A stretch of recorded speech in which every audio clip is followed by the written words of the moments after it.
बिस्मिल्लाहिर्रहमानिर्रहीम, अस्सलाम वालेकुम and a very happy good morning everybody. मैं हूं हिना नियाजी और मेरे साथ हैं वकार अहमद। नाजरीन, वासिफ साहब का एक कॉल है कि इतना तो मालूम है कि हम जल्दी में हैं, हमें किस बात की जल्दी है ये मालूम नहीं। और इसका अगर आपने एक्सपेरिमेंट करना हो, तजर्बा करना हो, तो किसी भी इशारे पे रुक जाएं, किसी भी सड़क पे रुक जाएं। आप एक मोटरसाइकिल वालों को देखेंगे वो कितना शार्प आपको कट मारता है। आप ये देखें कि एक ट्रेन के सामने से कोई साइकिल वाला या मोटरसाइकिल वाला या गाड़ी वाला अपनी जान पे रिस्क लेके चंद मीटर्स के फासले पे वो फाटक जो है वो क्रॉस करता है। और इन तमाम लोगों को अगर आप कोई मुशाहिदा या तजर्बा करना चाहें कि आगे जाके ये करते क्या हैं, तो ये आगे जाके कुछ नहीं करते। ये बल्कि किसी का कॉल है कि ये बेसिकली आगे जाके कोई किसी न किसी को मदारी का तमाशा देख रहे होते हैं। कोई ऐसा क्वांटम मैकेनिक्स या क्वांटम फिजिक्स पे कोई ऐसा तजर्बा करने नहीं जा रहे होते। या हम ये नहीं कह सकते कि उनको वक्त की बहुत कदर है, इस वजह से ये बहुत तेजी से अपनी जान पे खेल के और आगे जा रहे होते हैं। तो ये कहीं हम पैनिक हुए हैं पिछले चंद हज़ार सालों में, और ये पिछले 100 सालों में कहीं ज़्यादा हुए हैं। और पिछले 60-70 सालों में हमारे जो तवज्जो का कूंदा कहेंगे या अटेंशन स्पैन जो है वो बहुत महदूद हुआ है। और ये तमाम चीज़ें जो हैं इसी वजह से हमारी सांस की रफ्तार थोड़ी सी पैनिक है, और इसी वजह से नफसियाती आर्ज़े, डिप्रेशन से लेके स्ट्रेस से लेके ये तमाम चीज़ें जो हैं ये बढ़ रही हैं। तो इस तरह करें कि थोड़ा सा तहम्मुल से, सब्र से और कोई मसला नहीं है, कोई जल्दी नहीं है, कोई पैनिक होने की ज़रूरत नहीं है। खूबसूरत ज़िंदगी को एंजॉय करें, लुत्फ़ अंदोज़ हो। बहुत खूबसूरत बात की है वकार साहब आपने। अब आप देखते हैं आज की हेडलाइंस क्या है।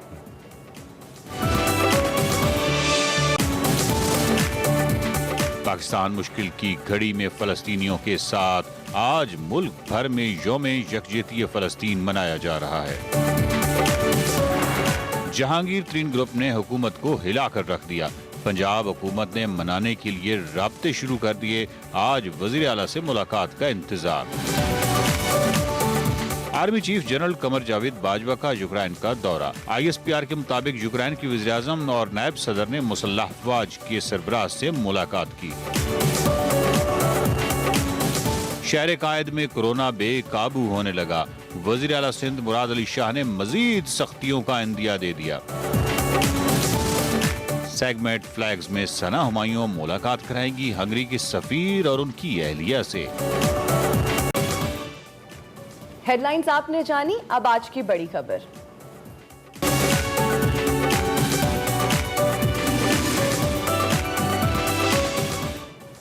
सबसे पहले बात करेंगे फ़लस्तीन की सूरत हाल की। तो सिक्योरिटी काउंसिल के 4 इजलास जो हैं वो बेनतीजा रहने के बाद अक़वाम मुत्तहिदा की जनरल असम्बली का हंगामी इजलास हुआ है जिसमें फौरी जंग बंदी का मुतालबा किया गया। सेक्रेटरी जनरल UN ने कहा है कि इसराइल और फ़लस्तीन के दरमियान जो तनाज़ा है उसको नज़रअंदाज नहीं किया जा सकता। फ़लस्तीन में जारी तशद्दुद को रोकना पड़ेगा। इजलास में वज़ीर ख़ारजा शाह महमूद कुरैशी ने जारहाना तकरीर की और फ़लस्तीनियों का मुकदमा दुनिया के सामने रखा और फ़लस्तीनियों के तहफ़्फ़ुज़ के लिए बैनुल-अक़वामी हिफाजती फ़ौज की तैनाती का मुतालबा किया। मुँह ज़ोर इसराइली वज़ीर-ए-आज़म ने अमरीका समेत तमाम जो आलमी बरादरी है उसके हमलों में कमी का मुतालबा जो है उसको रद्दी की टोकरी में फेंक दिया है। और जो बाइडन के गुफ्तगू के बाद नेतन्याहू ने कहा है कि हदफ हासिल होने तक हम जितने भी हमले हैं वो जारी रखेंगे। फ़लस्तीन में गुज़श्ता 11 दिनों से इसराइली गुंडागर्दी जारी थी जो कि अब बंद हो गई। जो इसका इतलाक़ है वो मकामी वक्त के मुताबिक रात 2 बजे से हुआ। इसराइली वज़ीर-ए-आज़म की सिक्योरिटी काबीना ने जंग बंदी की मंजूरी दी। इसराइली मीडिया के मुताबिक अमरीकी दबाव के बायस जंग बंदी का फैसला किया गया। जंग बंदी पर अमरीकी सदर जो बाइडन का रद्द अमल प्रेस कॉन्फ्रेंस में कहा। मिस्र ने सालिसी में बहुत अहम किरदार अदा किया है और जंग बंदी के बाद आगे बढ़ने के हकीकी जो है वो मौके मिलेंगे। इसराइलियों और फ़लस्तीनियों को अमन से रहने का हक है। पाकिस्तान का जंग बंदी का खैर मकदम। और वज़ीर ख़ारजा शाह महमूद कुरैशी ने ट्वीट में लिखा है कि जंग बंदी दुआ है कि जंग बंदी फ़लस्तीन के अमन के लिए पहला कदम हो। फ़लस्तीन पर इसराइल का कब्ज़ा ख़त्म होना चाहिए। आज पाकिस्तान में भी भरपूर तरीके से यौम यकजहती फ़लस्तीन मनाया जा रहा है। तमाम छोटे बड़े शहरों में इसराइली जारियत के खिलाफ एहतजाज किया जा रहा है। इस्लामाबाद में स्पीकर कौमी असम्बली असद कैसर की क़यादत में पार्लियामेंटेरियंस अक़वाम मुत्तहिदा के दफ्तर तक रैली निकालेंगे। और इसी सूरत हाल पर बात करने के लिए हमें ज्वाइन किया है वज़ीर-ए-आज़म की नुमाइंदा ख़ुसूसी हाफिज़ ताहिर महमूद अशरफी साहब ने। हाफिज़ साहब, कल आप प्रेस कर रहे थे तो मैं सुन रहा था और आपने एक बड़ी खूबसूरत बात की कि पाकिस्तान से आवाज़ बुलंद हो तो दुनिया सुनती है।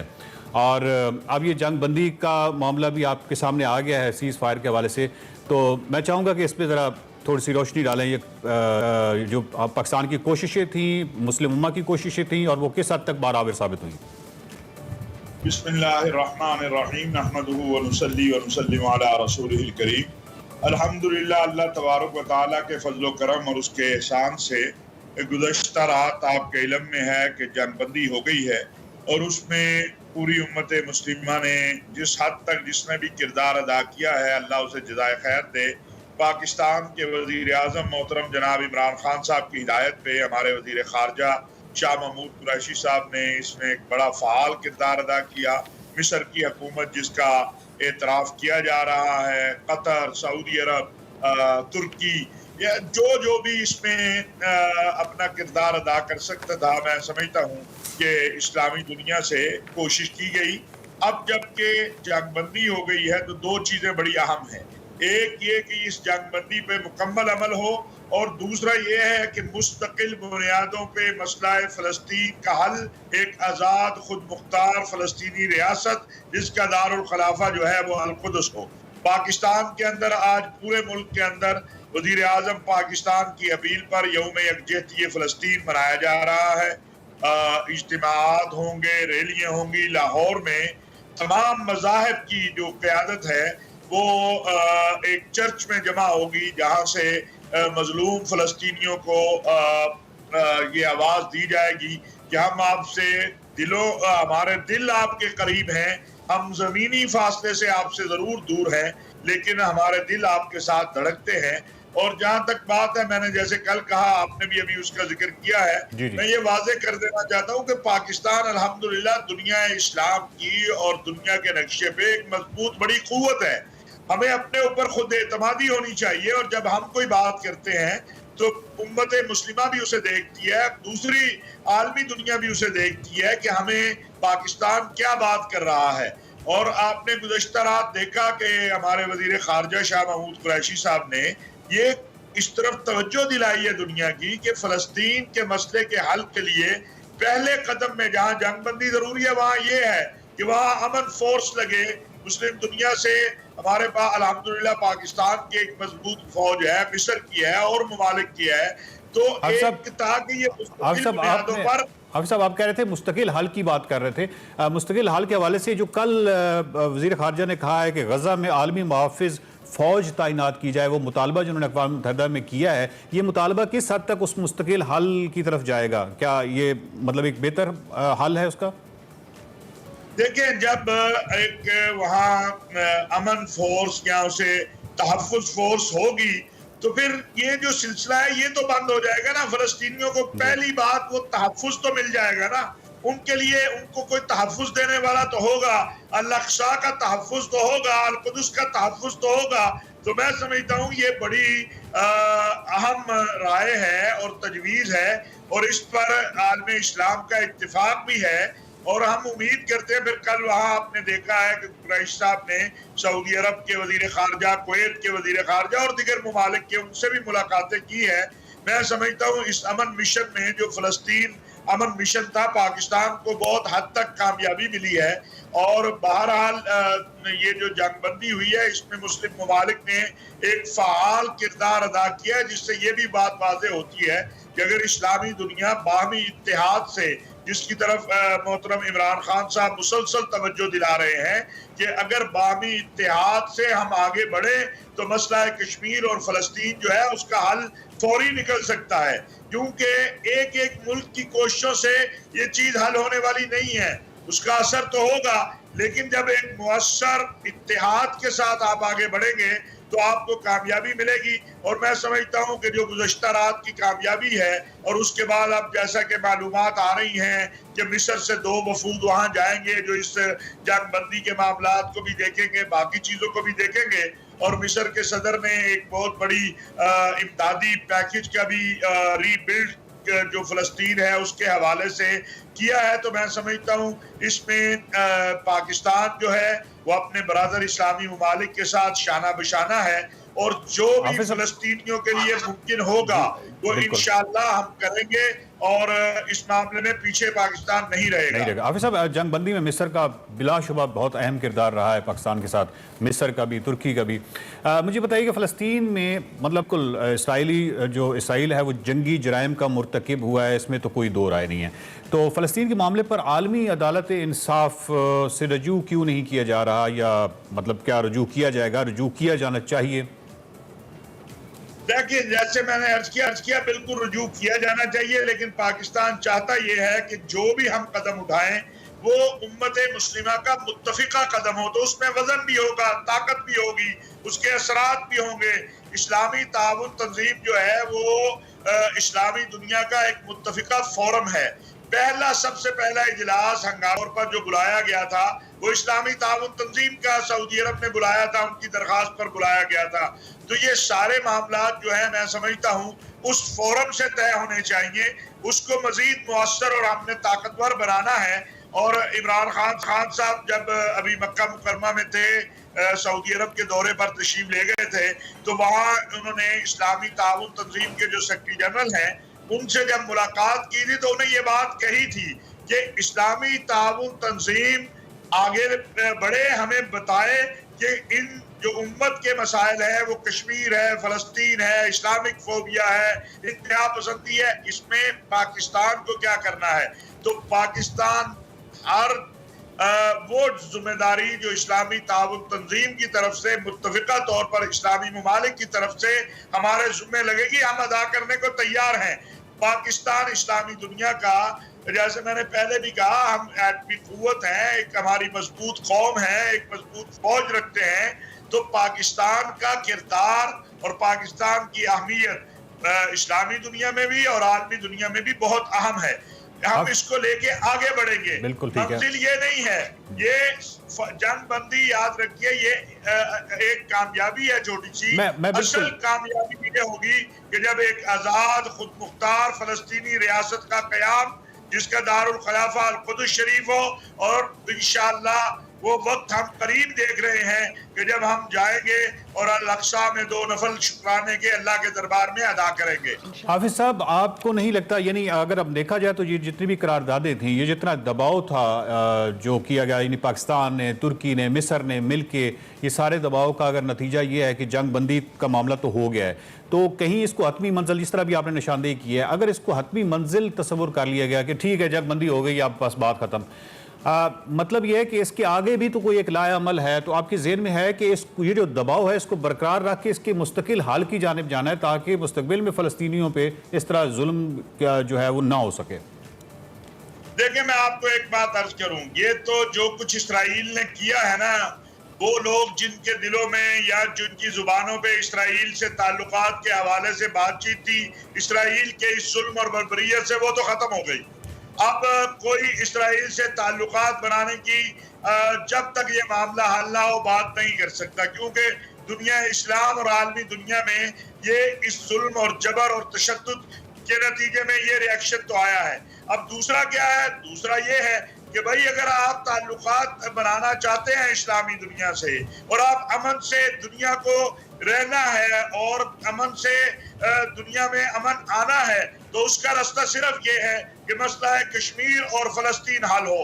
और मैं ये समझता हूँ कि इस्लामी ताउन तंजीम की चूँकि इस वक्त सरबराही सऊदी अरब के पास है और सऊदी अरब के जो फरमारवा हैं खादिमुल हरमैन शरीफैन शाह सलमान बिन अब्दुल अजीज और उनके वलियाद अमीर मोहम्मद बिन सलमान, इस मर्तबा हमने देखा कि हमेशा की तरह उन्होंने फ्रंट पे आके इस मामले पर, फलस्तीन के मसले पर अपना किरदार अदा किया है। हम उम्मीद करते हैं कि ये सिलसिला आएगा और ये जंगबंदी के बाद खामोशी नहीं होगी, बल्कि जंगबंदी के बाद मजीद जद्दोजहद की जाएगी, मजीद मेहनत की जाएगी और जो असल हल है उसकी तरफ जाया जाएगा। हाफिज साहब, बहुत आपको बता दूं, जी अभी आपको मैं खबर भी बता दूं कि अभी मिस्र के सदर जो हैं उन्होंने 2 वफूद रवाना कर दिए हैं फलस्तीन, जो कि इस जंगबंदी का मुआयना करेंगे, देखेंगे और इस जंगबंदी के हवाले से जो है अगर खुदा न खास्ता कोई खिलाफ वर्जी होती है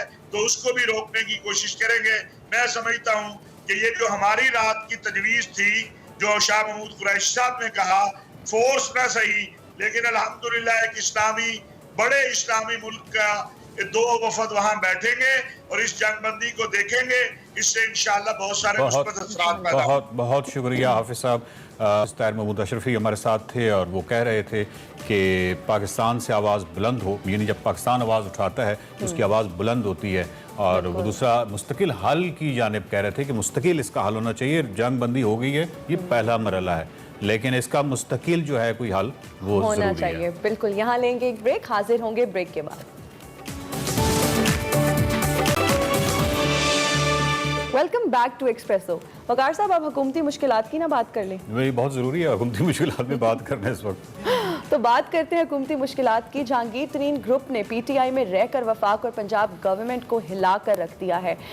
पंजाब असेंबली में तहरीक इंसाफ के फॉरवर्ड ब्लॉक बनने के खदशात पेश नज़र जो है वो गवर्नमेंट में उसकी वजह से हलचल भी मची हुई है और गुज़िश्ता 2 रोज़ से जहांगीर तरीन ग्रुप की जानिब से सियासी महाज गर्म रखा गया है और पंजाब असेंबली में एक अलग ग्रुप बनाने का ऐलान भी किया गया था और बजट इजलास का जो है वो बाइकआउट करने की धमकी दी गई थी। ताहम बज़ाहिर नज़र आ रहा है कि जो जहांगीर तरीन ग्रुप है उनकी जो धमकी है वो काम कर गई है। बिल्कुल। और हम जहांगीर तरीन ग्रुप को मनाने के लिए राब्तें और मुलाकातें तेज़ हो गई हैं। ज़राए के मुताबिक वफाकी वज़ीर दाखिला शेख रशीद समेत कई सीनियर वज़रा लाहौर पहुँचे, वज़ीर आला पंजाब उस्मान बुज़दार से मुलाकात की, जहांगीर तरीन ग्रुप से रब्ता किया और उन्हें एतराज़ात दूर करने की यकीन दहानी कराई। इसी सिलसिले में आज वज़ीर आला पंजाब से जहांगीर तरीन का 6 रुकनी वफ़द भी मुलाकात करने जा रहा है और ज़राए के हवाले से इतलात ये आ रही हैं कि जहांगीर तरीन ग्रुप बजट इजलास से बाइकआउट का जो फैसला है वो वापस ले लिया उसने और बजट में खुद को ही वोट देगा। उधर वज़ीर आज़म ने एक बार फिर माफियाज को ललकारा है और इंकशाफ किया है कि माफियाज की जानिब से धमकियां दी जा रही हैं, NRO दिया जाए वरना हुकूमत गिरा देंगे, लेकिन किसी सूरत NRO नहीं दिया जाएगा, ये कहना था इमरान खान का। दूसरी जानब अहम सियासी पेशरफ्त ये सामने आ रही है कि तकरीबन 3 साल बाद चौधरी निसार अली खान पंजाब असम्बली की रुकनीत का हल्फ उठाने का उन्होंने फैसला किया है और चौधरी निसार 24 मई को रुकनीत का हल्फ उठाएंगे। इन खबरों के बाद पंजाब हुकूमत में बड़ी तब्दीली की चहमगोइयाँ और क्या सराइयों में शिद्दत आ गई है। वज़ीर आला पंजाब से जहांगीर तरीन ग्रुप के 6 अरकान आज मुलाकात करेंगे। तरीन ग्रुप के अरकान जो है वो तहफ़्फ़ुज़ात से आगाह करेंगे, अफ़हाम व तफ़हीम से चलने पर इत्तफ़ाक़ होगा। दूसरी जानिब तरीन ग्रुप की पंजाब असम्बली में सियासी हिकमत अमली के जवाब में हुकूमत पंजाब का लाहे अमल भी तैयार है और ज़राए के मुताबिक हुकूमत ने तरीन ग्रुप का असम्बली में मौक़िफ़ तहम्मुल से सुनने का फैसला किया है। हिकमत अमली के हवाले से वज़ीर आला उस्मान बुज़दार ने वज़ीर कानून राजा बशारत को हिदायत कर दी हैं। जवाब तलब अमूर का हुकूमती टीम नरमी से सियासी जवाब देगी। इस सूरत हाल पर गुफ्तगू करने के लिए हमें ज्वाइन किया है इस वक्त मियाँ असलम हमारे नुमाइंदा ने। और मियाँ साहब इस वक्त आप वहाँ पे हैं, सबसे पहले तो ये बताइए कि ये जो मुलाकात है ये किस वक्त मुतवक्के है? जी बिल्कुल, ये वज़ीर आला पंजाब सरदार उस्मान बुज़दार और जहांगीर तरीन ग्रुप के 6 अरकान हैं जिनके दरमियान आज दोपहर 12 बजे जो है वो ईवान वज़ीर आला आर्ट क्लब रोड में मुलाकात तय है और जहांगीर तरीन ने 6 अरकान को जो है वो अपने ग्रुप से नामजद किया था। इस मुलाकात में जो पॉलिसी स्टेटमेंट देंगे और अपनी तमाम रिजर्वेशन जो है वो वज़ीर आला पंजाब के सामने रखेंगे। इनमें जो पंजाब के पार्लिमानी लीडर हैं सईद अकबर नवानी हैं, सूबाई वज़ीर अजमल चीमा हैं, सूबाई वज़ीर नुमान लंगड़ियाल हैं, उमर आफताब हैं, नज़ीर चौहान हैं और अब्दुल हई दस्ती हैं। ये 6 लोग जो हैं वो मुलाकात में जो है वो वज़ीर आला पंजाब के साथ शामिल होंगे और ख़ास तौर पर जो मेरी इस ग्रुप से बात हुई उनका ये कहना था कि ब्यूरोक्रेसी, हल्कों के मसाइल और पॉलिसी साजी के हवाले से जो है वो हमारे जो खदशात हैं, जो मसाइल हैं वो वज़ीर आला पंजाब को जो है वो हम पेश करेंगे। दूसरी जानिब जो है वो वज़ीर आला पंजाब ने भी आज इन अरकान के एजाज़ में ज़ुहराने का एहतमाम भी किया है। गोया मुलाकात के बाद जो है वो उन्हें खाना खिलाकर जो है वो भेजा जाएगा। और जहांगीर तरीन ग्रुप ने एक और अहम काम करते हुए आज जो पंजाब असेंबली में भी पॉलिसी स्टेटमेंट देने का ऐलान किया है और दूसरी जानिब वज़ीर आला पंजाब ने अपने तमाम अरकान को ये हुक्म दिया है कि जब जहांगीर तरीन ग्रुप अपने पॉलिसी स्टेटमेंट दे तो पंजाब असेंबली में कोई शोरगुल नहीं करना, बल्कि उनकी तहम्मुल और बर्दाश्त के साथ अगर वो कोई खिलाफ बात भी करें तो उनकी सुननी है ताकि एक अच्छा मैसेज जो है वो उनकी तरफ से जाए। मियाँ साहब ये बताइएगा कि ये दोनों जो मिलने जा रहे हैं यानी तरीन और हुकूमत, हुकूमत, तरीन ग्रुप और हुकूमत, दोनों फ्लेक्सिबिलिटी यानी दोनों के अंदर लचक होगी, या आप ये समझते हैं कि हुकूमत की तरफ से लचक ज़्यादा होगी और ये अपने मुतालबात ज़्यादा मनवाने की पोजीशन में होंगे? दोनों मतलब दोनों तरीन ग्रुप को भी देखा जाए तो उनकी भी जो पोजीशन है इस वक्त, उनको भी लचक दिखानी चाहिए। तो आप क्या कहते हैं, दोनों मतलब बराबर की लचक दिखाएंगे? अब मेरा ख्याल है कि जहांगीर तरीन ग्रुप की जानिब से भी जो है वो बड़ी लचक दिखा दी गई है, क्योंकि जहांगीर तरीन ग्रुप की जानिब से ही स्टेटमेंट सामने आई थी कि उन्हें पंजाब हुकूमत और वज़ीर आला पंजाब पर खदशात हैं, और उसके बाद अगर वज़ीर आला पंजाब से वो मुलाकात के लिए तैयार हुए हैं तो ये उनकी तरफ से लचक है। जबकि वज़ीर आला पंजाब की जानिब से जो है वो लचक दिखाई गई है कि ना सिर्फ उनसे रब्ता किया गया बल्कि उनको मुलाकात के लिए बुलाया गया, पंजाब असम्बली में उनका मौक़िफ़ तहम्मुल से सुनने की बात की गई। गोया दोनों जानिब से ही एक मस्बत तासुर जो है वो मौजूद है कि एक दूसरे की बात सुननी है। जी मियां साहब, ये बताइए कि जो हुकूमत है, आपकी क्या समझते हैं कि उसकी कामयाबी क्या है? मतलब वो अगर बजट इजलास से बाइकाट का जो मामला है उसको ख़त्म कर देती है, यानी तरीन ग्रुप को मना लेती है, और दूसरा मतलब जो बेंचेस अलहदा उन्होंने कहा था कि अलहदा नशस्तें, उसको भी ख़त्म कर देती है, तो ये हुकूमत की कामयाबी होगी।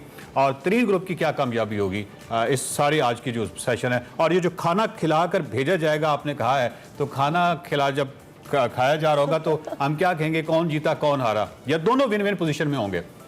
हाँ देखें जी, जब कोई खाना खिलाए तो उसमें एक मेजबान होता है और एक मेहमान होता है, तो दोनों जानिब से ही जो है एक दूसरे के लिए जो है वो बड़े अच्छे जज्बात होते हैं। इसलिए ये किसी एक की जीत है ना किसी एक की हार है, बल्कि आज आपस में इख्तलाफात थे, उन्होंने मिलजुल कर जो है वो उन्हें हल करने का। साहब, ये मतलब ये एक सियासी इस्तेहकाम के हवाले से ये एक मुस्बत चीज़ होगी।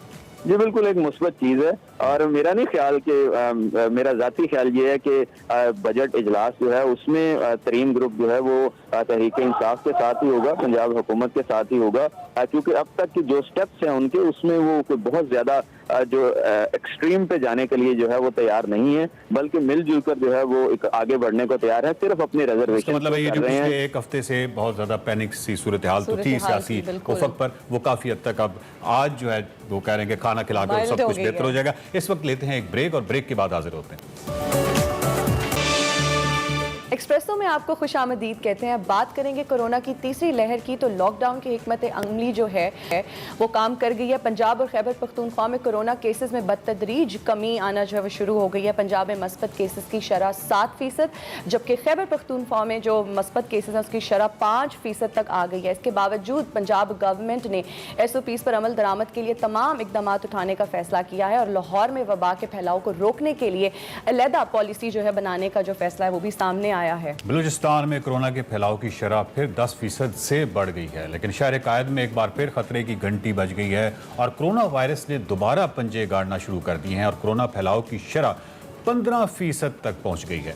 बढ़ते केसेस पर सिंध हुकूमत की परेशानी बढ़ गई है और वज़ीर आला सिंध ने मुतासरा इलाकों में पाबंदियां मजीद सख्त करने का इशारा दे दिया है। NCOC ने आज से बैरून मुल्क जाने वाले तमाम शहरियों के लिए वैक्सीनेशन खोलने का ऐलान कर दिया है और बैरून मुल्क जाने वाले 18 साल से ज़्यादा उम्र के शहरी वैक्सीन लगवाने के अहल होंगे। कोरोना की सूरत हाल और वैक्सीन से मुताल्लिक गुफ्तगू करने के लिए हमें ज्वाइन किया है आगा खान यूनिवर्सिटी अस्पताल के अमराज के माहिर डॉक्टर फैसल महमूद साहब ने। डॉक्टर साहब, पहला मेरा सवाल ये है कि सिंध के हवाले से अगर हम देखें और कराची के हवाले से देखें तो पंजाब में हम देखा है कि लॉकडाउन की जो हिकमत अमली है उसने काफ़ी काम किया है और देखा है कि हमने स्टेटिस्टिक्स देख रहे हैं कि काफ़ी डाउन हुआ, लेकिन कराची और सिंध में इसका वजह ये तो नहीं है कि कहीं SOPs पे उस तरह अमल दरामद नहीं किया गया। आप क्या समझते हैं ये सिंध और कराची में क्यों ज़्यादा हो रहे हैं केसेस? तो देखिए इसमें दो तीन चीजें, एक तो ये कि सिंध के अंदर जो थर्ड वेव आई है वो थोड़ी सी देर से आई है। तो पंजाब KPK में ये पहले आया था, सिंध में थोड़ी सी देर से आई है। और ऑब्वियसली चूंकि पंजाब KPK में पहले आई थी तो वहाँ पे SOPs पे जो सख्ती थी वो भी पहले शुरू हुई थी, जबकि यहाँ पे उस जमाने में यहाँ के केसेस बहुत कम थे। जैसे जैसे वहाँ पे अब केसेस कम हो रहे हैं, यहाँ पे भी हमने सख्ती करना शुरू कर तो दी है, मगर ऑब्वियसली इस वेव के दरमियान फिर ईद भी आ गई और ईद के दौरान उनको पता है लोगों ने एहतियात नहीं किए, लोगों ने दावतें भी की हैं, लोग मिलजुल कर रुझान भी अच्छा खासा रहा है और इस सिस्टम को ये खदशा है कि हो सकता है कि अब हमारे नंबर्स दोबारा बढ़ना शुरू होंगे, जो कि हम देख ही रहे हैं कि अगले 1 से 2 हफ्ते के अंदर लगता है हमारे दोबारा से ये नंबर्स बढ़ेंगे। दोबारा जो नंबर है ये पंजाब और लाहौर की बात आप कर रहे हैं, मतलब कराची में तो ऑलरेडी नंबर बढ़ रहे हैं, आप लाहौर और कराची की बात, सॉरी लाहौर और पंजाब की बात कर रहे हैं? तो पूरे मुल्क की बात कर रहे हैं, तो पूरे मुल्क के अंदर बढ़ने के खदशा है। डॉक्टर साहब, जिस तरह से पंजाब और खैबर पख्तूनख्वा में कोरोना के केसेस में कमी आई है, तो क्या ये कहा जा सकता है कि अब जो कोरोना की तीसरी लहर है उसका जोर जो है वो टूट गया है? जी, कह तो सकते हैं। अलबत्ता ये है कि जो एहतियात है वो अभी तक हमको करने की जरूरत है। एंड आई थिंक इसी वजह से हमने बोला है कि पंजाब हुकूमत के वो अभी तक चीजें नहीं खोलेंगे। एंड इसी वजह से कि ये देखना चाह रहे हैं कि ईद के बाद, क्योंकि पिछले साल अगर आपको याद है कि ईद के 2 हफ्ते बाद ही हमारे नंबर्स एकदम से बढ़े थे। अगर आपको इन्फेक्शन लगता है तो वो जाहिर जो है वो तकरीबन 1 से 2 हफ्ते बाद ही नजर आता है।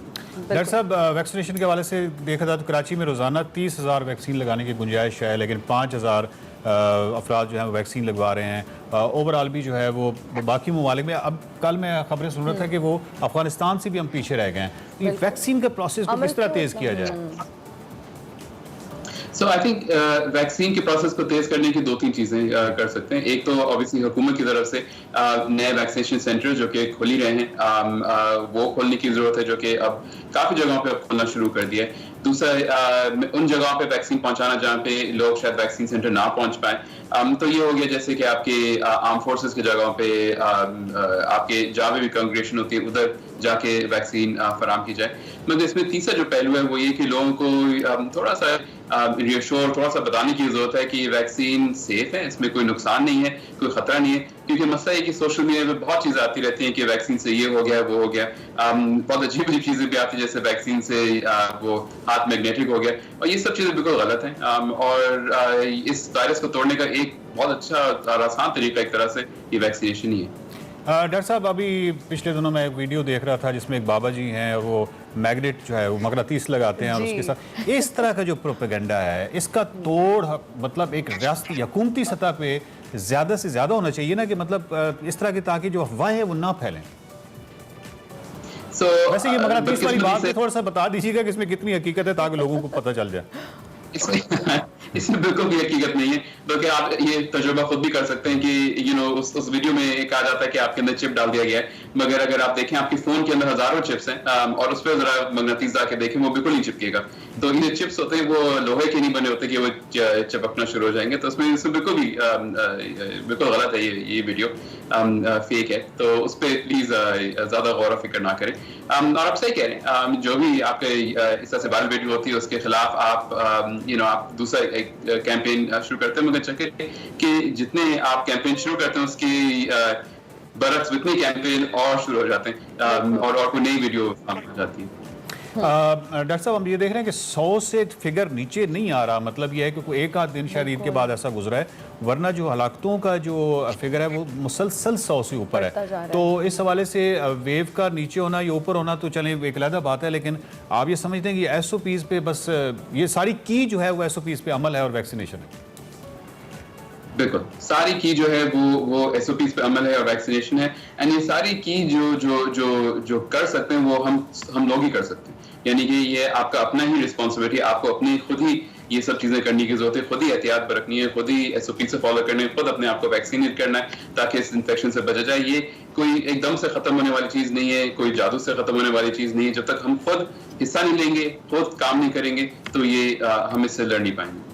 बहुत शुक्रिया डॉक्टर साहब, आपने अपना कीमती वक्त हमें दिया। और वकार साहब, जिस तरह डॉक्टर साहब बता रहे थे कि इस पर अमल करें, SOPs को फॉलो करें, मास्क पहने और फिर वैक्सीन ज़रूर लगवाएं। और जितनी भी ये मिथ्स हैं और जितनी भी अफवाहें हैं सोशल मीडिया पे जो सर्कुलेट करती रहती हैं कोरोना को लेके, उस पर कान ना धरें। है ना, ये जो वेव है ये कोई मफूकुल फितरत चीज़ नहीं है। कोई भी जो पॉपुलेशन है वो SOPs पे अमल करेगी तो वेव डाउन हो जाएगी, नहीं करेगी तो फिर ऊपर चली जाएगी। तो ये सारे हम हैं जो कि वकार साहब, हमारी सोसाइटी का एक तबका ऐसा भी है कि जो इस तरह की अगर अफवाहें आ जाती हैं तो उन पर यकीन करके बैठ जाते हैं। उनको लगता है कि अगर वैक्सीन से रिलेटेड कोई भी मिथ्स है, कोई अफवाहें हैं, बल्कि फैलाना शुरू कर देते हैं। बिल्कुल।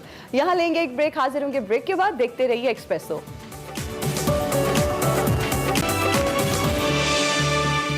Welcome back to Express. और अब बात करते हैं क्रिकेट की। पाकिस्तान सुपर लीग पर छाए बादल छट गए हैं और एक बार फिर जो है मैदान पाकिस्तान की बजाय अबू धाबी में लगेगा। PSL 6 के लिए PCB को अबू धाबी में मेजबानी की तहरीरी यकीन दहानी जो है वो मिल गई है। कई चैलेंजेस के साए में मुकाबले जून के पहले हफ्ते में शुरू होंगे। PCB ने फ्रेंचाइज मालिकान को एतमाद में ले लिया है। अखराजात जो है वो कौन बर्दाश्त करेगा, शराइत में नरमी की गई है या पाकिस्तान ने शराइत मान ली है, कौन से क्रिकेटर्स जो है वो इवेंट का हिस्सा होंगे, इस पर बात करने के लिए हमारे साथ मौजूद हैं सीनियर स्पोर्ट्स तज्जियाकार मिर्जा इकबाल बेग साहब। मिर्जा साहब अस्सलाम वालेकुम। मिर्जा साहब, पहली बात तो ये है कि एक्सप्रेस ने आज जो खबर लगाई है वो है कि PSL 6 के टमटमाते चिराग की लौ भड़क उठी। तो कल तो ये चिराग टिमटिमा रहा था, आज ये लौ भड़क उठी, ये क्या हुआ है? वालेकुम अस्सलाम वकार साहब और हिना, आप लोगों को सुबह बखैर। और वो कहते हैं ना कि सस्पेंस ड्रामा, एक तजस्सुस के हो रहा है नहीं हो रहा, हो जाएगी नहीं हो जाएगी, लोगों को एक अजीब टेंशन में मुब्तला से लोग। लेकिन बिल आखिर, और इसमें मैं समझता हूँ पाकिस्तान क्रिकेट बोर्ड अगर पहले ही वजाहत कर देता कि आप इंतजार करें थर्सडे तक, कि थर्सडे को शाम को फैसला हो जाएगा। खबरें तमाम टीवी चैनल्स पर चली, हमने भी कल भी आपको तज्जिया दिया, और भी तमाम टीवी चैनल जो टॉप के चैनल है सब ने ये खबर दी कि PSL मुलतवी हो गई है। और उस वक्त पाकिस्तान क्रिकेट बोर्ड में बिल्कुल खामोशी थी, सन्नाटा था। लेकिन जो मेरे जराए बताते हैं कि पाकिस्तान क्रिकेट बोर्ड को मना जो किया था अबू धाबी की हुकूमत ने कि वो भारतीय और जो जनूबी अफ्रीकन क्रू मेंबर्स थे टेलीविजन के, उनकी वजह से कि उनके लिए वो जरा सी भी लचक नहीं दिखा रहे थे। लेकिन जराए ये बताते हैं कि बैकडोर डिप्लोमेसी हुई है और उसके बाद जाकर कहीं ये मामला हल हुआ है और उनको इजाजत दी गई है। अब उनके लिए ये शर्त रखी गई है कि वैक्सीनेशन अगर ना भी हो तो 10 दिन का क्वारंटीन उन्हें करना पड़ेगा। और पाकिस्तान से जो लोग जा रहे हैं वो 7 दिन का क्वारंटीन करेंगे, मोस्टली वैक्सीनेटेड है। लेकिन देर आयत दुरुस्त आयत बड़ी अच्छी खबर है और ये पाकिस्तान क्रिकेट के नुक्ते निगाह से बड़ी अहम है, क्योंकि PSL का होना पाकिस्तान क्रिकेट के लिए बेइंतहा जरूरी था। वरना अगर PSL नहीं होती, न सिर्फ ये कि माली मुश्किलात का सामना करना पड़ता, बल्कि PSL ना होने की वजह से बड़ी मुश्किल हो सकती थी आइंदा आने वाले टूर्नामेंट्स के लिए। तो ये तो बड़ी अच्छी खबर है। मैं समझता हूँ मिर्जा साहब, मुझे तो लगता है बैकडोर जो डिप्लोमेसी वाली बात भी आपकी बिल्कुल दुरुस्त है, लेकिन ये जो 7 अफराद का कल आप कह रहे थे कि वो होटल में वहाँ पे हैं और वो अखराजात और वो तमाम चीज़ें, और रिजल्ट ये है, मुझे लगता है उन्होंने फिर शदीद मेहनत की है और उन्होंने नतीजा निकाल के मतलब दे दिया। वकार साहब, उनमें से 7 में से एक आदमी ने शदीद मेहनत की है, जो वज़ीर आज़म के बहुत करीब है। और उन्होंने पूरी जिद्दोजहद की, क्योंकि ये एक तो बड़ी सुबकी होती है, अगर वो वतन वापस आते खाली हाथ तो बड़ी सुबकी का सामना करना पड़ता। सब छुरियां तेज करके बैठे हुए थे कि 7 आदमी 11 मई से क्या कर रहे थे वहाँ। तो चले, अच्छा हुआ, देर आयत दुरुस्त आयत। पाकिस्तान की इज्जत और वकार का सवाल था, किसी ने भी रोल प्ले किया, अच्छा रोल प्ले किया, उसके लिए हमें उसे अप्रिशिएट करना चाहिए। मेरे साहब, जो इंटरनेशनल जितने भी प्लेयर्स हैं वो तमाम के तमाम जिस तरह पहले शिरकत कर रहे थे उसी तरह हैं, या कोई बीच में कम हुआ है, कोई चेंजेस भी की गई हैं? तब्दीली आई है? अभी तक कोई फाइनल नहीं हुआ, आज पता चलेगा, क्योंकि बेशतर क्रिकेटर्स, जो पाकिस्तान क्रिकेट बोर्ड के तर्जुमान का कहना है कि काफी क्रिकेटर्स आ रहे हैं, लेकिन अभी फाइनलाइज होगा। और पहले ये 1 जून से शुरू होना थी, अब सुनने में आ रहा है कि 5 जून से शुरू होगी। लेकिन सबसे जो अहम बात है वो ये है वकार साहब और हिना, कि वहां पर 42 डिग्री टेम्परेचर होगा अबू धाबी में, जो महसूस होता है 46। तो अब उस गर्मी में, शदीद गर्मी में खिलाड़ी अपने आप को फिट रखने के लिए क्या करेंगे? हम करा तो रहे मुकाबले, इसके लिए फिटनेस बड़ी इंपॉर्टेंट होगी, इसके लिए मेंटल आपकी टफनेस बड़ी इंपॉर्टेंट होगी। अल्लाह करे कि सारे खिलाड़ी फिट रहें और ये टूर्नामेंट बहुस्ने खूबी अपने इख्तिताम को पहुंचे। मिर्जा साहब, खबरें तो ये आ रही हैं कि जून के पहले हफ्ते में जो है इसका आगाज हो जाएगा, लेकिन क्या कहा जा रहा है कि खत्म कब होगा ये PSL? देखिए है ना, इन्हें हर कीमत पर 20 जून तक खत्म करनी है PSL, क्योंकि 23 जून को पाकिस्तानी क्रिकेटर्स को इंग्लैंड रवाना होना है, जहां पर पाकिस्तान ने 3 T20 और 3 वनडे इंटरनेशनल मैचों पर मुश्तमिल सीरीज खेलनी है। तो 20 जून तक हर कीमत पे खत्म करेंगे।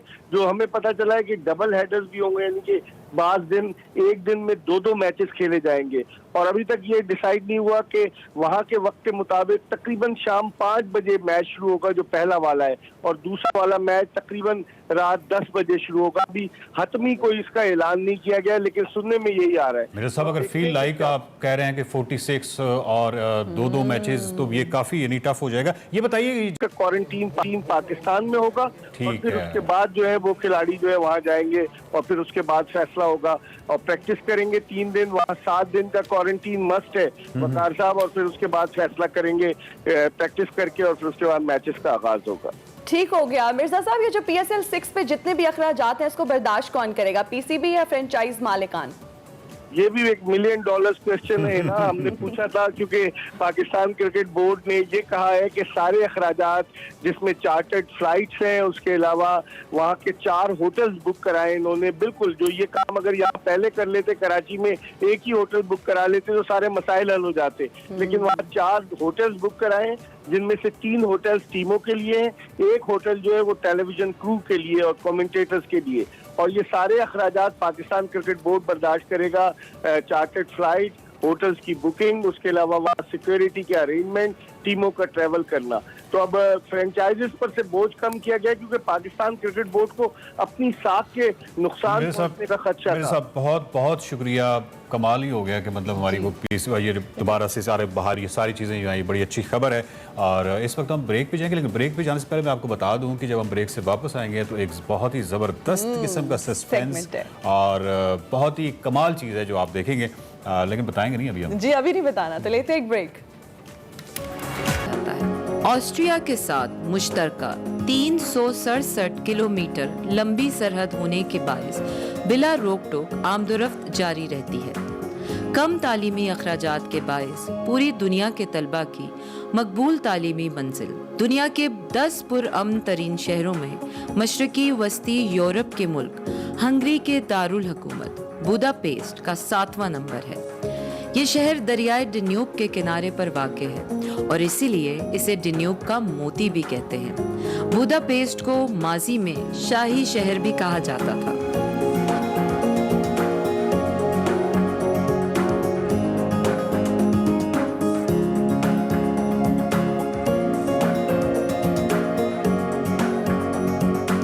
अस्सलाम वालेकुम। फ्लैग्स के एक और एक्साइटिंग एपिसोड में आपको वेलकम कहती हूँ।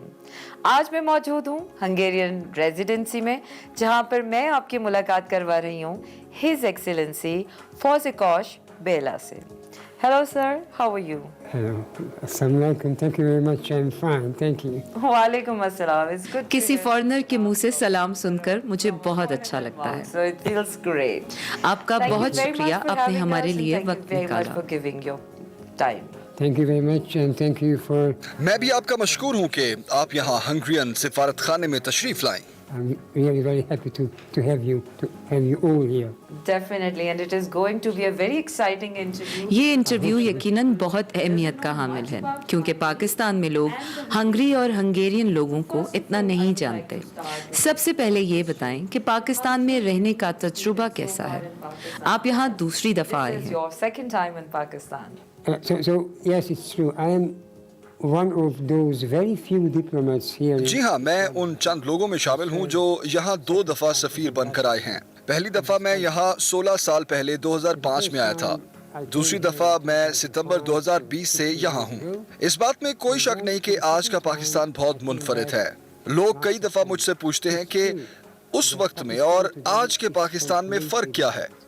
2005 से 2008 तक पाकिस्तान रहने के लिए महफूज मुल्क नहीं था, जबकि अब इस मुल्क को अक़वाम मुत्तहिदा ने एक महफूज मुल्क करार दिया हुआ है, और ये बात बिल्कुल सच है। मैं जब आम गली मोहल्लों में घूमता हूँ तो लोगों के चेहरों पर एक खुशी नजर आती है। मैं पहले यहाँ कहीं घूम नहीं सकता था, लेकिन अब मैं जहाँ मर्जी चाहूँ जा सकता हूँ। अब आकर मैंने पाकिस्तान के कुदरती और सयाहती मकामात देखना शुरू किए हैं। पाकिस्तान अब एक मुख्तलिफ और मुनफरिद मुल्क है। Cultural heritage sites. So it's a different country now. Yes, you are so right. Previously, we have been. माजी में हमने बहुत मुश्किल वक्त गुजारा है, लेकिन अल्हम्दुलिल्लाह अब सब बेहतर है। I'm quite hopeful. हंगरी दुनिया के कदीम तरीन ममालिक में से एक है। हमें अपने लोगों के बारे में बताएं। आप लोग वहाँ कैसे रहते हैं, आपका कल्चर क्या है और वहाँ क्या क्या त्यौहार मनाए जाते हैं? Life there, how you celebrate your occasions there. Yes. Well, Hungary as a state, I mean historically. तारीखी लिहाज से हंगरी 1000 साल पुराना मुल्क है। माजी में हम काजिक, उज़्बेक, मंगोज और तुर्की के लोगों के साथ रहते थे। उसके बाद तकरीबन 1100 साल पहले हमने मगरिब की तरफ हिजरत की और हम यहाँ आ गए जहाँ आज हैं। मैं आपको एक मिसाल देता हूँ। पाकिस्तान में तुर्की के ड्रामे बहुत मकबूल हैं, और मजे की बात ये कि ये ड्रामे हंगरी में भी इतने ही मकबूल हैं। हंगरी यूरोप में वो वाहिद मुल्क है जहाँ पर तुर्की के ड्रामे बहुत मकबूल हैं। So maybe this is one proof of our special relations to this part of the world. True that. So, Embassy of Hungary. Pakistan में हंगरी के सिफारत खाने ने ऑल पाकिस्तान बिजनेस फोरम के साथ इश्तराक करके एक बिजनेस फोरम का आगाज किया है। इसके क्या मकासद हैं? It is an excellent initiative. ये बहुत जबरदस्त शुरुआत है। कोरोना वायरस की वजह से ये हमारे लिए बहुत जरूरी हो गया था। सफरी पाबंदियों की वजह से हंगरियन ताजर यहाँ आने से कासिर थे और इसी तरह पाकिस्तान के ताजर भी वहाँ नहीं जा सकते थे। तो हमें एक ऐसे प्लेटफॉर्म की जरूरत थी जहाँ लोग एक दूसरे से बातचीत कर सकें। इस बिजनेस फोरम का आगाज दोनों ममालिक के वज़ीर ख़ारजा ने ऑनलाइन किया था। By the two foreign ministers, online. Wonderful. And I hope so this platform. जबरदस्त। मुझे उम्मीद है कि इस अमल से कारोबारी सरगर्मियों में इजाफा होगा। बहुत सारी हंगेरियन फूड प्रोसेसिंग कंपनियों ने अब पाकिस्तान का रुख किया है। दुनिया भर से जो लोग पाकिस्तान में इन्वेस्टमेंट करना चाहते हैं, उनको आप क्या पैगाम देना चाहेंगे? To the people, to the world who wants to come and invest in Pakistan. Well, first of all, regarding the Hungarian investment in this country. Pakistan में हंगरियन इन्वेस्टमेंट का अमल अभी जारी है। हंगरी में सबसे ज्यादा oil and gas producing companies 20 साल से पाकिस्तान में काम कर रही हैं। फूड प्रोसेसिंग की बात करूं तो हंगरी की सबसे बड़ी डेयरी प्रोडक्ट्स बनाने वाली कंपनी ने भी पाकिस्तान में MOU साइन कर लिया है। ये चंद हफ्ते पहले हुआ है। आप देखें कि हमारे पास अच्छी मिसालें मौजूद हैं। So, as you see, yes, there are good examples. Yes. Wonderful. Metro Line 1 in Budapest. Budapest में मेट्रो लाइन 1 दुनिया की दूसरी पुरानी अंडरग्राउंड ट्रेन है। हंगरी के लिए सयाहत कितनी अहम है? Important tourism is for Hungary. Tourism is an extremely important sector of the Hungarian economy. Hungarian मईशत के लिए सयाहत एक बहुत जरूरी सेक्टर है। सयाहत मेरा पसंदीदा मौजू है। इसकी दो वजूहात हैं। सयाहत लोगों से ताल्लुक बढ़ाती है और दो मुल्कों के ताल्लुकात में सबसे अहम चीज वहाँ के लोगों के ताल्लुकात होते हैं। इस लिहाज से हंगरी बहुत खुशकिस्मत मुल्क है। हर साल 12 मिलियन लोग सयाहत की गर्ज से हंगरी आते हैं, जबकि हंगरी की कुल आबादी 10 मिलियन है। सयाहत हंगरियन मईशत में एक अहम किरदार अदा कर रही है। सयाहत में दोनों ममालिक एक दूसरे से ताउन कर सकते हैं। मुझे पाकिस्तान में बहुत पोटेंशियल नजर आता है। I personally see a huge potential in Pakistan. ये मेरा अगला सवाल था कि दोनों ममालिक सयाहत के शोबे में कैसे ताउन कर सकते हैं? This is nature. So, Pakistan में इको टूरिज्म की बहुत गुंजाइश मौजूद है। जब मैं गिलगित बल्तिस्तान और हुंजा वैली की सीनरी के बारे में सोचता हूँ तो मुझे बहुत सुकून मिलता है। सयाहत की गर्ज से पाकिस्तान में हेरिटेज साइट्स बहुत शानदार हैं और मजहबी सयाहत बहुत फरोग पा सकती है। यहाँ हिंदू, सिख, क्रिश्चियनिटी और बुद्ध मत के हजारों साल पुराने हेरिटेज मौजूद हैं। सिर्फ गंधारा तहजीब से आप China, Japan, south Korea, Sri Lanka जैसे ममालिक से हर साल लाखों सयाहों को बुला सकते हैं। tens of thousands of tourists from China, from Japan, from South Korea, from Thailand, from Sri Lanka. Very true. Very important points that you have raised. वजीर आज़म इमरान खान ने हंगरी के साथ दो तरफा ताल्लुकात को बढ़ाने पर जोर दिया है। हाल ही में आपके वजीर ख़ारजा और वजीर तिजारत ने पाकिस्तान का दौरा भी किया। किस तरह दोनों ममालिक के ताल्लुकात को मज़ीद बढ़ाया जा सकता है? So, what was how flourishing will be the results? Well, the visit took place. जिस विजिट का आपने जिक्र किया, ये हमारे किसी भी वजीर का पिछले 15 सालों में पहला विजिट था। ये बहुत ज़बरदस्त मुलाकात रही। इस मुलाकात में दोनों वज़रा ने एक MOU भी साइन किया जिसमें हंगरियन हुकूमत की जानिब से बेशुमार पाकिस्तानी तलबा को स्कॉलरशिप्स दी जाएंगी। दोनों वज़रा ने इस स्कॉलरशिप प्रोग्राम को जारी रखने का अहद भी किया है। हर साल पाकिस्तान से 200 बच्चों को स्कॉलरशिप दी जाती है ताकि वो हंगरी जाएं और अपनी आला तालीम हासिल कर सकें। To go to Hungary and to study in Hungarian higher education institutions. So that is very interesting and ये इंटरव्यू मेरे लिए बहुत मालूमाती रहा। मुझे दोनों ममालिक के ताल्लुकात के बारे में जानकर बहुत अच्छा लगा।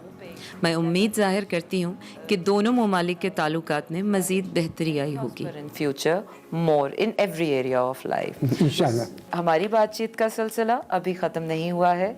अभी हिज एक्सेलेंसी के साथ हम मिलेंगे उनकी फैमिली से, जानेंगे उनकी पर्सनल लाइफ के बारे में और जानेंगे उनकी एक एक्साइटिंग एक्टिविटी के बारे में।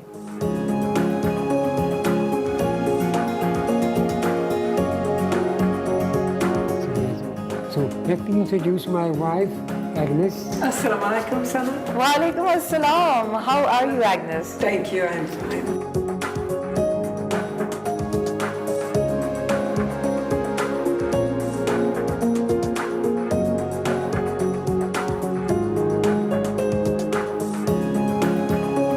So it's a beautiful आपका गार्डन बहुत खूबसूरत है, लेकिन आज गर्मी बहुत है। So how's life as His Excellency must जनाब सफ़ीर तो अपने कामों में खासी मसरूफ़ होते होंगे। आप यहाँ अपना वक्त कैसे गुजारती हैं? as your pastime? We like मुझे गार्डनिंग पसंद है। Okay. मुझे मागला की पहाड़ियों पर वॉक करना अच्छा लगता है। मैं कुछ देर पेंटिंग भी करती हूँ और हम सारा दिन बातें करते रहते हैं। Basically, we talk all day to each other. Oh, wonderful. So His जनाब Excellency, सफ़ीर आप पाकिस्तान तो घूमे होंगे, आपको पाकिस्तान की कौन सी जगह सबसे ज़्यादा पसंद आई? most beautiful areas? Well, I found the most beautiful area definitely. This is Gilgit-Baltistan. Oh, wonderful. Gilgit-Baltistan. And what's Hunza- your favorite destination in Pakistan? I love Hunza Valley. So I'm going to start a rapid तो अब मैं fire. Rapid fire round का आगाज़ करने जा रही हूँ। मैं आपको 2 ऑप्शन दूंगी जिसमें से आपको एक का इंतखाब करना होगा, लेकिन जल्दी। It should be very quick. Okay. Okay. So first of all, my question would be from both of you. Okay. Okay. Budapest or Islamabad? Budapest. Oh, wonderful. Okay, that is going to say a lot about your chemistry. Football or chess? Chess. Ludo. Okay. So Hungarian goulash or Pakistani korma? Korma. Hungarian goulash. Oh, that's where the difference lies. Everything The is food. different. Yeah, food. Heritage or new construction? Heritage.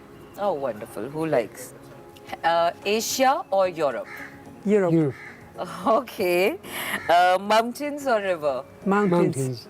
Oh, mountain lovers. Pop music or folk music? Pop music. Whoa, that's nice. Now अब मैं आपसे सवाल करूंगी और 2 options दूंगी। इनमें से एक का इंतखाब आपको करना होगा। if you have to eat now, what would you like to eat? Biryani or dal? No Hungarian food option, only Pakistani option. Dal. Dal. Oh, that's good. So if you have to live a retirement life, where would you prefer to live? In a village or in an urban area? Village. In a village. Or what will you prefer? Swimming or running? Running. Swimming. Okay. Driving in the rain or driving in the night? Driving in the rain. Driving in the rain at night. Okay, His Excellency likes both of it, but like the idea. Okay, so if you have to play now, what would you play? Chess or snooker? Snooker. Oh, snooker lovers, that's great. And that shows a beautiful chemistry between both of you. And Except food. except food, that can be manageable, you know.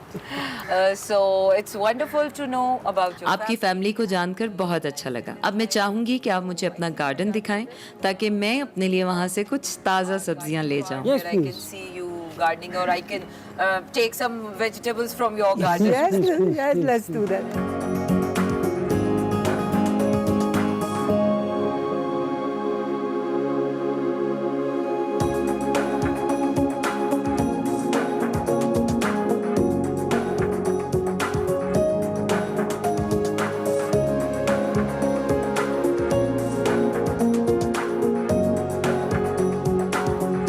So this feels like a home.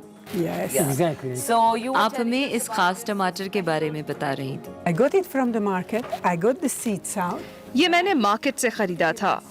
मैंने इसके बीज निकाल कर उन्हें खुश्क किया और यहाँ साथ ले आई। यहाँ पहुँचने के बाद मैंने इसको लगाया और आप अब इसे देख सकती हैं। Oh, these beautiful tomatoes which will grow to this size. Wow. We can show you when it's ready. Wonderful, wonderful. इसको और कितना अरसा लगेगा मुकम्मल तैयार होने Maybe में? another month. Another month. Okay, wonderful. ये कुछ और सब्जियां हैं, हम इन्हें ज्यादातर सूप बनाने में इस्तेमाल करते हैं। From my father's garden, Icelandic spinach. ये पौधा मैं अपने वालिद के गार्डन से लाई थी। So all greens you have आपने यहाँ grown up हर in किस्म की your सब्जी उगाई हुई home. है, That मुझे ये is देखकर बहुत अच्छा लग रहा reminds है। you of the home there in Hungary. So Because if you we are just- homesick, you just come out to the garden. So these grapes, they are here. ये अंगूर का दरख्त है। ये दरख्त यहाँ 4 सालों से है। ये मेरी अहलिया ने अपनी पाकिस्तानी दोस्त से लिया था। ये अंगूर हंगरियन अंगूर से बहुत मुमासलत रखता है। I can't see any difference. I tell you frankly. Wonderful, wonderful. It's lovely. आप लोगों से मिलकर visiting बहुत your अच्छा लगा। garden. आपका It's गार्डन lovely मुझे meeting बहुत both of पसंद you, आया। knowing मैं उम्मीद yourself करती हूँ and कि knowing आपका your पाकिस्तान में life. Suffer And I hope महफूज that your तरीके stay से in गुजरे। Pakistan will always be comfortable and safe. Thank you, very Sana. much. Thank you very Sana. much. Thank Thank you you. very much. Thank you. So that's it for now. अगले हफ्ते फिर आपकी मुलाकात करवाएंगे एक और नई गेस्ट के साथ। तब तक के लिए रखिए अपना ढेर सारा ख्याल। मुझे दीजिए इजाजत। अल्लाह हाफिज। Welcome back to Expresso. बात करेंगे एक ऐसे मौजू पर जो मुझे बहुत ही मेरा बड़ा पसंदीदा मौजू है, और वो मौजू है फ़लाई कामों के हवाले से। दुनिया भर में फ़लाई काम ही ज़रूरतमंद अफराद की हौसला अफजाई करते हुए मुश्किलात से उन्हें निकालते हैं, और ये कार खैर बतदरीज राइज होता जा रहा है, जो पूरी इंसानियत के लिए बेहतरीन अमल है। जब से कोरोना वबा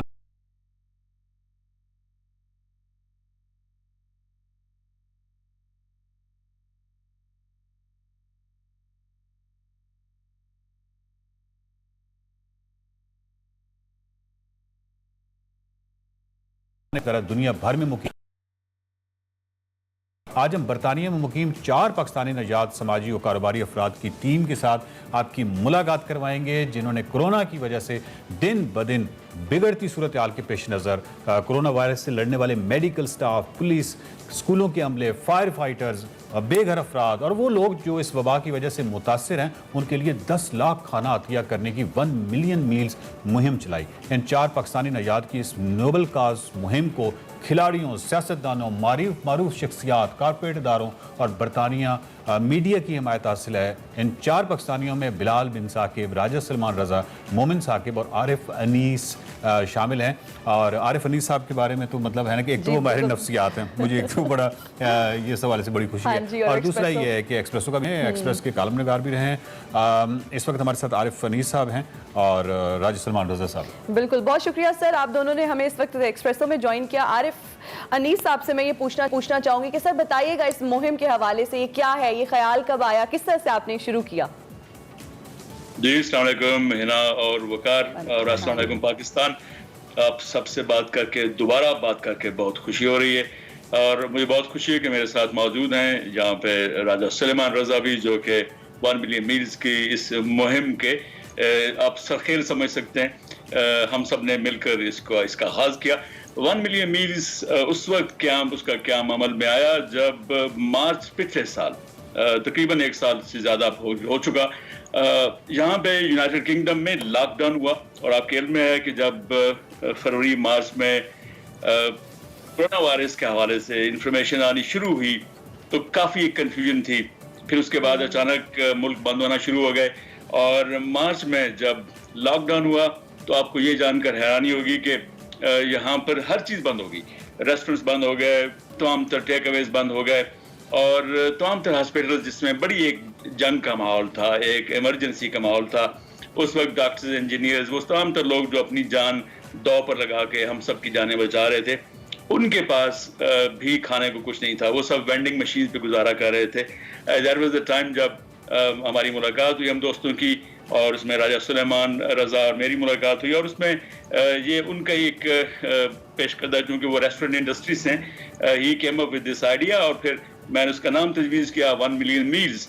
और यूं हम इस प्रोजेक्ट को हमने 1 अप्रैल 2020 में उसका आगाज़ किया। राजा साहब आप बताइएगा कि इस पूरी मुहिम में कौन कौन से बड़े लोग जो हैं, मशहूर लोग जो हैं, वो आपके साथ शामिल हैं? जी बिल्कुल, सबसे पहले हिना एंड वकार आपका शुक्रिया जी, हमें अपने शो में लेने के लिए।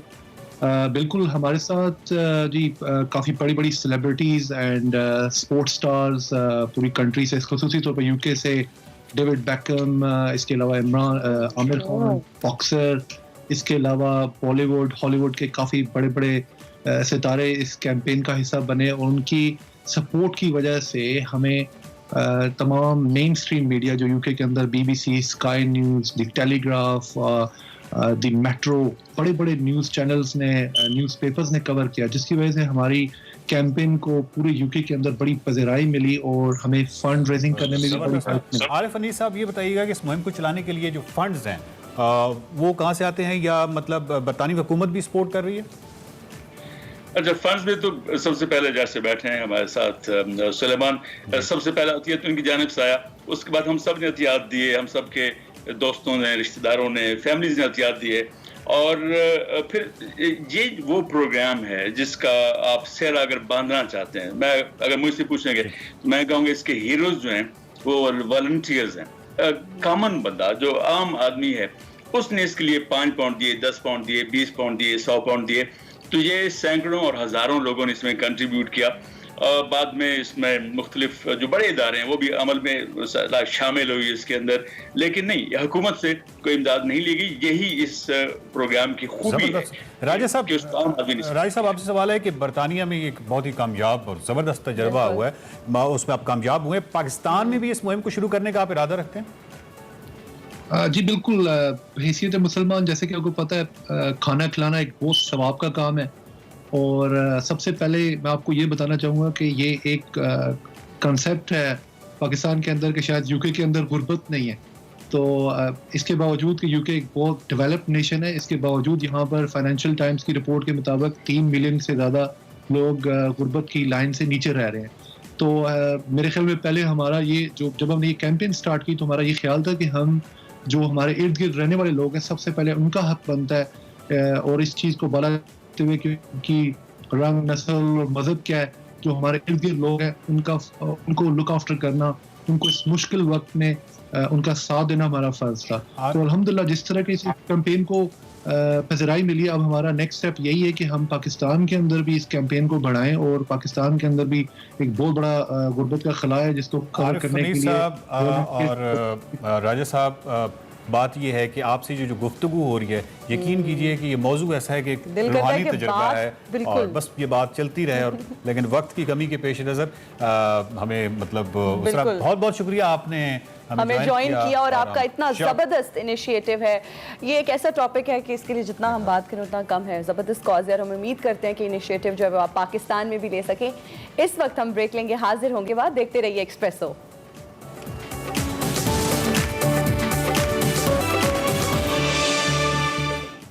वेलकम बैक नाज़रीन। इस वक्त हम बात करेंगे एक ऐसे मौजू पर, एक ऐसे मामले पर, अगर उस मामला सॉल्व हो जाए तो मेरे ख्याल है कि दुनिया के तमाम मसाइल ही सॉल्व हो जाए, और सारे ये जो हमारे मसाइल हैं माशरे की, ये सारी हल हो जाएं। हम बात कर रहे हैं इस बहुत ही स्ट्रांग इमोशन की, गुस्से की, और ये गुस्से पे अगर हम काबू पा लिया जाए तो आसानियां पैदा हो जाएंगी। कोई भी फर्द जो गुस्से पे काबू पा लेता है तो उसके बारे में कहा जाता है कि वो दलेर तरीन शख्स होता है। वो दलेर तरीन वही है जो गुस्से पे काबू पा लेता है। हमारे साथ डॉक्टर राफिया रफ़ीक हैं, और डॉक्टर साहबा जो है वो हमारे नफ्सियात हैं।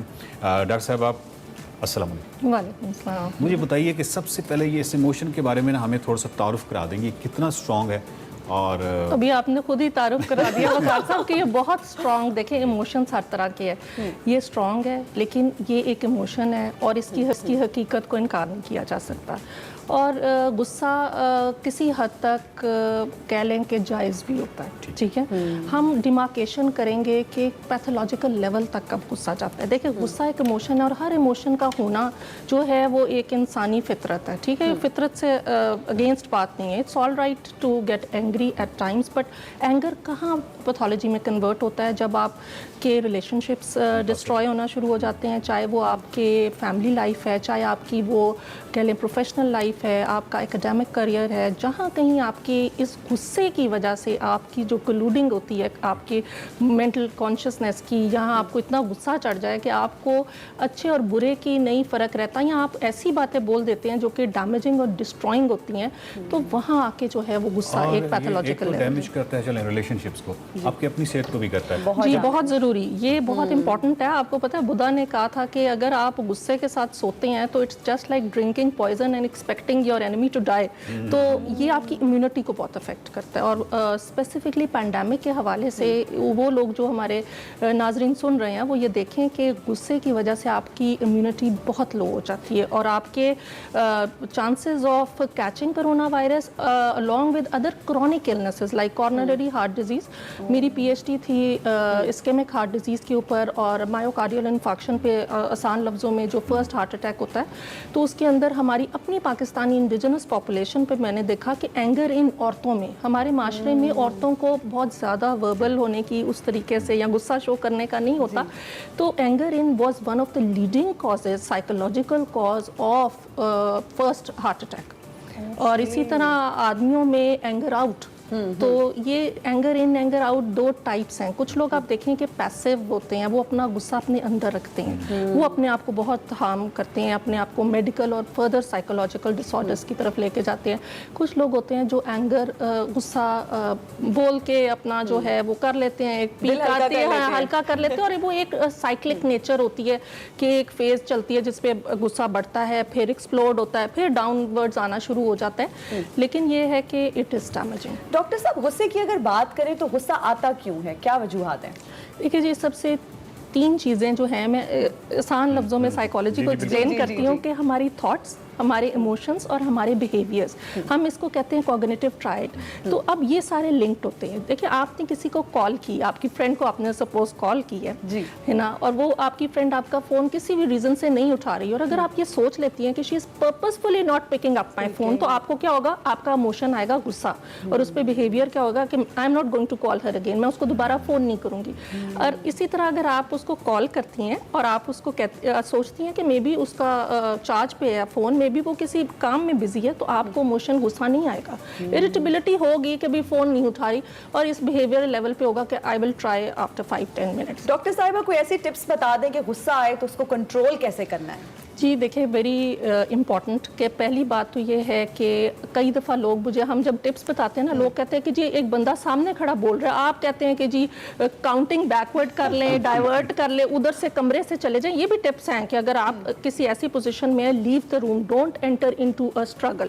लेकिन कई दफ़ा ये होता है कि शख्स को आप इग्नोर नहीं कर सकते। सपोज़ वो सामने खड़ा है और आप उसको छोड़ के जाएंगे तो और ज़्यादा लड़ाई होगी। तो उसमें होता है कि हम सिखाते हैं अपने क्लाइंट्स को कि आप क्लाउडिंग कर लें, आप उसकी बातों को उस तरीके से परसीव ना करें, हर लफ्ज़ पे गौर करने की ज़रूरत नहीं होती। कई दफ़ा देखें, अब आम लाइफ में भी होता है कि बच्चों ने कई दफ़ा कमरे में इतना गन डाला होता है और आप जैसे कमरा खोलते हैं आपको गुस्सा चढ़ जाता है, तो उसमें भी हम ये टेक्निक सिखाते हैं कि जस्ट लीव द रूम, वो shut, leave the door shut. तो कई चीज़ों में आपको एक्स्ट्रा उसके अंदर जो है थिंकिंग प्रोसेस में जाने की ज़रूरत है। बहुत शुक्रिया डॉक्टर साहबा। गुस्से का एक मुस्बत इस्तेमाल भी हो सकता है कि मुस्बत इस्तेमाल से मुराद है कि आप उसको स्पोर्ट्स में या किसी जगह पे वो एक्सप्रेस करें ताकि आपकी सेहत भी मुतासर ना हो और आपके रिलेशनशिप्स जो हैं वो भी मुस्तहकम रहे। लेते हैं इस वक्त एक ब्रेक, और ब्रेक के बाद हाजिर होते हैं।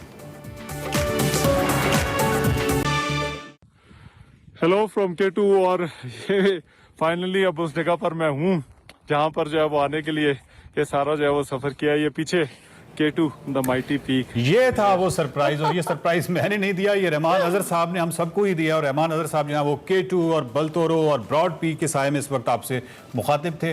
और रहमान अजहर साहब जो है इस वक्त हमारे साथ हैं। और रहमान अजहर साहब, आप दुनिया के अजीम पहाड़ों की अजीम तरीन सल्तनत में हैं, दुनिया के बुलंद तरीन महाज पर गए हैं। बताइए, ये प्रोग्राम कैसे बना, जान जोखिम में डाले, ये सारा सफ़र कैसे तय हुआ? जी बहुत शुक्रिया जी। बुनियादी तौर पर ये जो सफ़र था, ये एक ख्वाहिश भी थी कि बलतोरो ग्लेशियर को जो है वो देखा जाए और K2 का जो बेस कैंप है उस तक जो है वो पहुंचा जाए।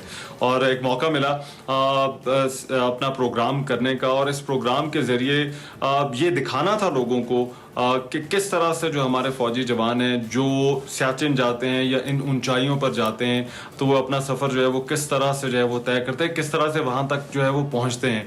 कुछ हिस्सा तो हमने इसका जो है वो बाय रोड किया, कुछ आगे जहाँ पर सिर्फ जीपें जा सकती थी, कुछ हिस्सा पैदल करना पड़ा और कुछ खच्चरों पर जो है वो करना पड़ा। और एक जो लास्ट लेग थी उसके लिए जो है वो हेली के ज़रिए जो है वो सफ़र किया। बहरहाल हम वहाँ तक पहुँचे सिर्फ इसीलिए ताकि दिखा सकें और ख़ुद एक्सपीरियंस कर सकें कि जो हमारे फ़ौजी जवान हैं वो किस तरह से इन ऊंचाइयों पर मौजूद हैं जहाँ पर कोई और रहने का जो है रहमान वो अजहर सोच साहब, भी नहीं सकते। पाकिस्तान आर्मी के साथ आप गए, उस एक्सपीरियंस के बारे में भी थोड़ा सा बताइएगा।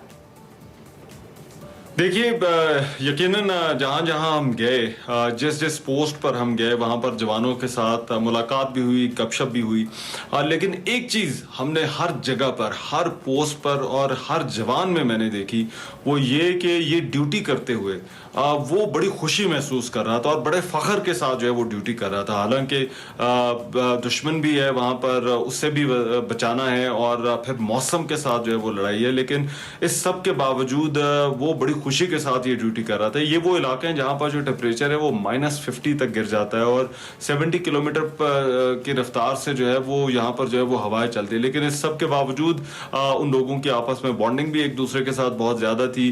कुछ टाइम गुजारने के तरीके इस वीराने में जो है वो कहीं ना कहीं से जो है वो उन्होंने जो ढूंढ लिए थे।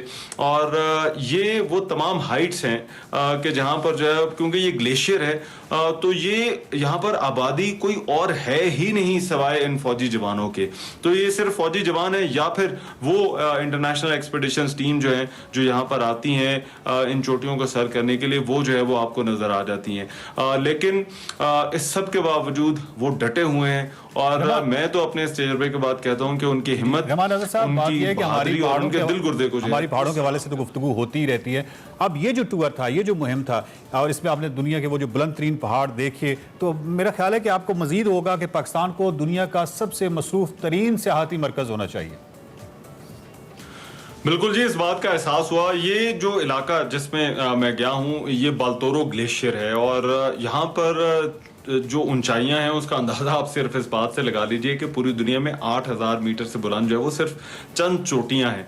उनमें से 5 पाकिस्तान में, और उन 5 में से जो 4 हैं वो इस ग्लेशियर बाल्तोरो ग्लेशियर के अंदर, जिनमें K2 शामिल है, ब्रॉड पीक है, गाशा ब्रूम 1 है, गाशा ब्रूम 2 है और 7000 मीटर से बुलंद बेशुमार चोटियां हैं जो कि इनके जो है वो आसपास हैं। और यहाँ पर इंटरनेशनल एक्सपेडिशन बहुत सारी आती रहती है। K2 का तो बड़ा जिक्र पाकिस्तान के अंदर पे जो है वो होता रहा अली सतपारा के हवाले से। अच्छा, ये बताइए, जबरदस्त मतलब कमाल हो गया। अब ये बताइए कि ये जो तजस्सुस है ये कब खत्म होगा, ये सब कुछ, ये तमाम मनाजिर जो हैं ये कब हमें देखने को मिलेंगे, ये तमाम सफर की तफसीलात वगैरह? बिल्कुल जी, क्यों नहीं। ये हम गए इसलिए हैं कि हम ताकि जो है वो दिखा सकें कि ये सफ़र जो है वो कैसा है और ये इलाके जो है वो कैसे हैं। तो मैं इस वक्त तो सिकंदू में मौजूद हूँ, लेकिन मेरी कोशिश ये होगी कि वापस पहुँचूँ और आज रात 8 बजे जो सेंटर स्टेज है उसके अंदर जो है वो आप इस सारे सफ़र की जो रूदाद है वो मैं आपको सुना सकूँ और ये सफ़र जो है वो मैं आपको दिखा भी सकूँ। बहुत शुक्रिया रहमान अजहर साहब। है ना, बात यह है कि जब भी इस तरह का सेगमेंट होता है मेरा दिल पता क्या करता है, मैं अभी निकलूं और शराय कराकरम पे रवाना हो जाऊं और वो दुनिया की अजीम तरीन पहाड़ों में जाके तो वहाँ पे वक्त गुजारूं। लेकिन इस वक्त हमारे जो प्रोग्राम का वक्त है वो खत्म हो चुका है और बेस्ट ऑफ देखना ना भूलिएगा, अपना फीडबैक भी देना ना भूलिएगा। मुझे और वकार अहमद को दीजिए इजाजत। अल्लाह हाफिज।